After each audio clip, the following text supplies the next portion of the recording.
I never thought I'd be interested in a pipeline. So here we are.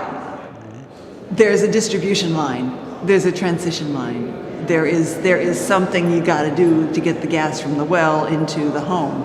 And obviously these are the big arteries. And what concerns me a lot is now these arteries are bringing toxins. They're not bringing something that's helpful at this point.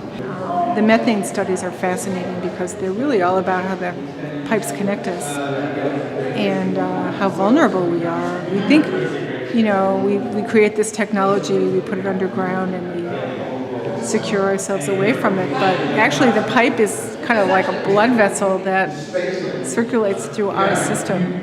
This is a scale, almost perfect scale diagram of the layers of the atmosphere, and you can see way down there at the bottom a very thin layer that is the mixing layer, which is the bottom half of the troposphere, which is the first layer around our planet. So when methane leaks from pipelines or other sources, it mixes up in the atmosphere at the level of the mixing layer in the troposphere. I have two pieces here in the show. Kinder Canary, which are methane sensors for children's sneakers, and they can be programmed to detect methane, radon, carbon monoxide, ozone, and when the child goes into a toxic area, it sends a message via cell phone to the parents.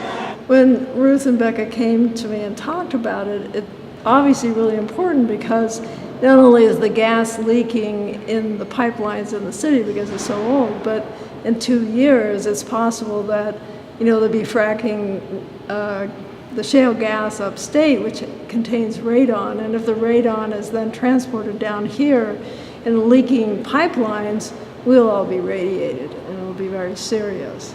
Greenhouse gases are actually weighing down on the infrared that comes up from the soil, that comes up from the ground that the sun is casting on the ground. And so the image of this big, heavy concrete thing sitting up on top of this air, if you will, can perhaps explain in some way that there's all this heat that wants to get up, it wants to go back out into the atmosphere, but is getting trapped because the methane is so dense.